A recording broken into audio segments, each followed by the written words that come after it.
Want to know why you don't feel lucky? Why it always feels like other people strike it rich on the lottery or get an unexpected big bonus at work? Well, chances are, if you feel unlucky, you don't have a luck problem.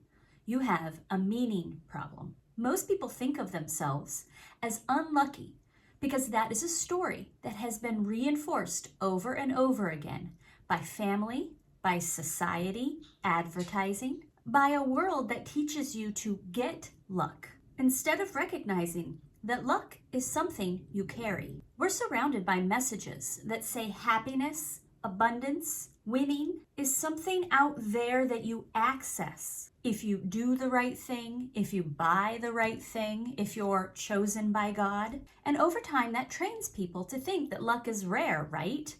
Like being lucky is special. But luck isn't an event. It's not some unexpected, wonderful thing like finding a diamond in the sand. Luck and abundance is a state of being. It's the internal sense that winning is just as easy as losing. And when being lucky and abundant feels easy, your relationship to outcomes changes.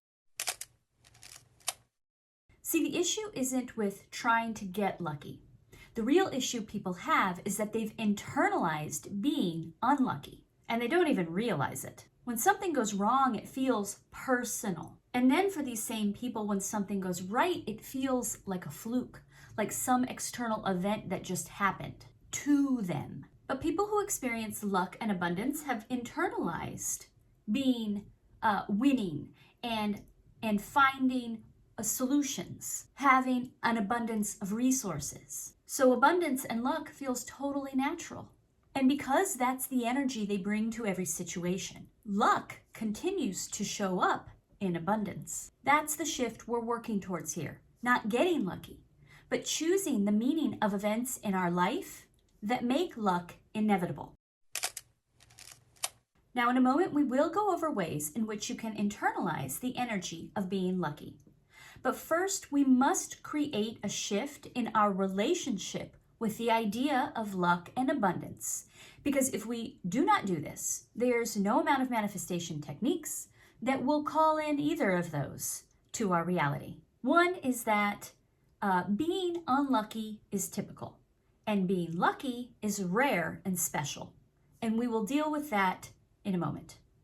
But the second assumption is that luck and abundance are going to solve a part of our reality that we are uncomfortable with right now. Why do most people turn to manifesting abundance and luck in the first place? Typically, it's because there's a part of their reality that needs stress relief, that there is an undesired part of their reality that they want to change. I know that your intention to manifest abundance is to generate relief and solve a problem. But it is exactly that type of energetic position that keeps the manifestation from coming in. Because trying to manifest abundance while relating to a part of your life as a problem is like hitting the gas pedal but keeping the e-brake on at the same time. Because you cannot manifest a solution if you think you have a problem. There is a very important energetic distinction to really feel out here so that you can change your identity and your mindset and be lucky, be abundant. And if we don't go through this process of understanding this distinction, like I said, the processes won't work. So let's use an example. We're going to take Bob and Sally, and let's see through these people the energetic problems that are out there.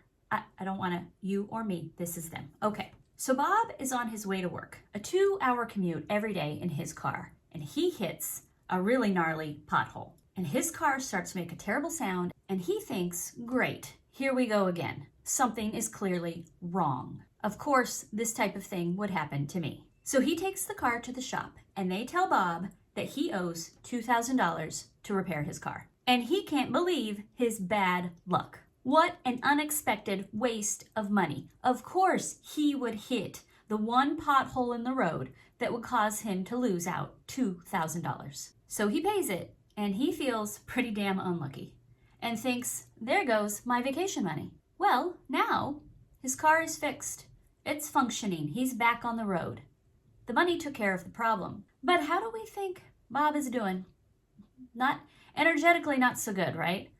He has got a lot of active resistance now. And with this unresolved resistance triggered by the car shop repairs, he is going to find himself in these types of situations where he's coming up short or he has to choose one thing or the other thing. This energy will continue to show him how unlucky he is. We can see that quite clearly in this scenario, right? We are not new to the game. We get it with the energetics. Okay, now we've got Sally, and she's on her way to work, and she hits the same pothole. And she thinks, wow, I hope that didn't do any damage. Well, she hears the sound her car's making and takes it to the shop and thinks, gee, I hope this isn't expensive. Well, turns out it's expensive. Sally pays the bill and thinks, well, I would have rather spent that money on something else. But oh well. And then she goes home that night and tells her family, guess what dumb luck I had today? And she tells them how she hit a pothole and it cost her $2,000. And she says, I hope I can get lucky and get some overtime hours to earn that money back for my vacation. Now, Sally seems to be taking the whole situation in stride. She's saying all the things that makes you think she's emotionally stable. She's doing all right in this situation that life has thrown at her. But internally, Sally is associating herself with dumb luck. And she's hoping she can generate outside of herself some luck to get overtime so that she can replenish the money she spent today. See what I'm saying? Intellectually, she gets it. It's a thing that happened. Life happens. We have to deal with it. But energetically, she's setting herself up to internalize bad luck, dumb luck, as something that happens, and that being in good luck is something she has to hope for, is an event that's outside of her that she has no control over. Energetically, she's saying she's in the hole now. She lost $2,000 today. That she technically has a problem that she hopes luck will help her solve. And we know there's a lot of people out there who, like Sally, are internalizing that these sorts of bad luck events are natural to happen, who don't think of themselves as a victim of circumstance, yet have internalized that very victimhood energy of being unlucky. And we know those people cannot manifest luck abundance because you cannot manifest a solution if you identify with the problem. Here's the difference with someone who sees themselves as naturally lucky and abundant. When something unexpected happens, they don't automatically assign it a meaning of being unlucky or a loss. When something happens that is not desired, they don't identify with the negative story. They don't identify with the negative feelings around the event. There's the event, there's the feelings, and neither two have to join to make a meaning. A master manifestor can have feelings and an event and then have the wherewithal, have the presence of mind to take those two and find an alignment that can continue to carry the energy that they want to promote in their life. They do not allow events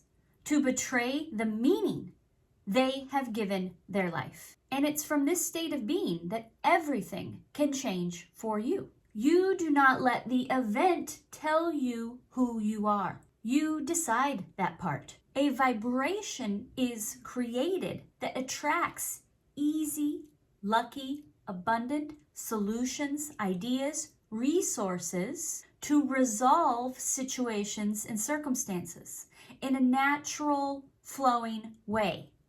That's why people who appear lucky seem to have been born that way. It is such a natural unfolding, a natural next step for things that happen to them in their life. They're simply people who don't turn neutral events into evidence that something is wrong with their reality. Being lucky is a natural state of being, not a special event. And specifically, a master manifestor who identifies with abundance and luck doesn't look at money specifically as a solution to problems. They see it as simply a resource that is available, much like time, attention. People like Bob and Sally struggle with abundance because they see money as protection, as a buffer from the bad things that might happen in life. Throw some money at it, make the problem go away. But how much money and abundance is enough to solve all of life's problems? Even if Bob went home that night and manifested $2,000 out of the sky, he'd probably be disappointed that he's simply just recouping his losses from that day. But people who experience abundance don't see money as protection. They see it as participation. When we see it in that way, we detach emotionally from it. It's simply a tool. So again, being lucky and abundant isn't to live a life free from problems and undesired situations. It's the absence of having a story that something is wrong. You do not attract what you want.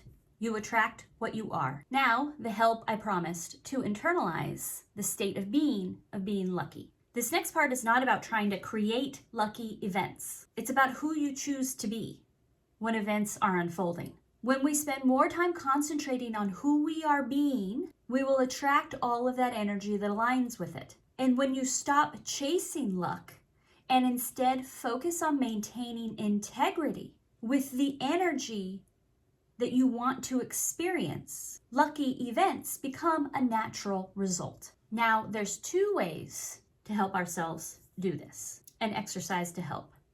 Write this at the top of a page. I often see examples of how lucky I am. And your job today is to insist that everything that happens today is proof of that. Not go looking for some random event that proves the statement, but instead to go through your day and deliberately decide that everything you participate in is proof of it. We are living the proof now, not looking for it later. You're making the decision that whatever happens to you today is evidence that you are lucky and abundant. Not because everything goes perfectly, because you decide what everything means. What you're doing here now is training your energy to feel lucky now, living in the end. Choose to make that story match the energy you intend to experience. And this isn't just a one time we think about it. I mean, do this like it's your job. It's going to take a little time to embed this in your subconscious and make this natural. We deliberately and consciously focus so that eventually it becomes unconscious. You deliberately choose the energy that this thing represents, the way in which this can reinforce the identity of your choosing, and you decide this is you being supported, lucky, and abundant. This is how luck stops being random and instead a natural result of our state of being. Now, this works great on a normal day to day, but there will be moments in our life that require more from you. And for those moments, we can use the following anchor or adapt one that feels more internally resonant, but it should have two parts. I cannot always see it, but I am sure this is working out for me. That beginning part is really important because it reminds us that sometimes we're in an event and we can't see the light at the end of the tunnel. We cannot see the forest for the trees. We should remind ourselves that while we are creating our reality, we are not the creator of all reality. There are things that we do not understand in the moment, and that's okay. So we're reminding ourselves that's okay. but it doesn't mean you still can't own this moment for your greater good. So let's say, for example, Sally's been working on her statements of feeling luck and abundance, and everything's moving along. But one day at work, a client calls her boss and complains about the job that Sally's been doing. And Sally gets in trouble. And Sally is shocked, horrified, terribly upset, cries in the bathroom. She's upset and not feeling lucky or abundant in this moment. Now, we are never meant to create our reality by denying our feelings. We create it by not letting our feelings decide the meaning of the event that just happened. Yes, this is a painful event. That is the emotional color of it. But the meaning can still be anything. And it could be that Sally, trying to manifest great levels of abundance, well, this reprimand at work is simply on her bridge of incidents to getting to her ultimate manifestation. So this might actually be in exact alignment with the energy of her desired reality, even when it is a situation she would not have consciously chosen. A master manifester, instead of trying to deny or bypass their feelings, would simply let them run their course, and then instead of attaching a negative story to it, would deliberately then decide the meaning of the event. I cannot always see it, but I am sure this is working out for me. She can feel what she feels and refuse to let her egoic mind turn this into a negative evidence against her. That's alignment in practice. The more neutral you are, the more powerful you become. And that's really what this entire video is about. Luck isn't some outside event. Abundance isn't something to solve problems. When you choose meaning deliberately from a neutral position, you keep your identity aligned with the energy of the reality you want to experience. So we're not trying to be a lucky person. We're being the person for whom luck makes sense. And I hope that this video made sense. And if it did, I would so greatly appreciate a like or a hype or a subscribe. And if you feel like it, I would love to hear a comment. I always read them. Thank you, and I look forward to bringing you more.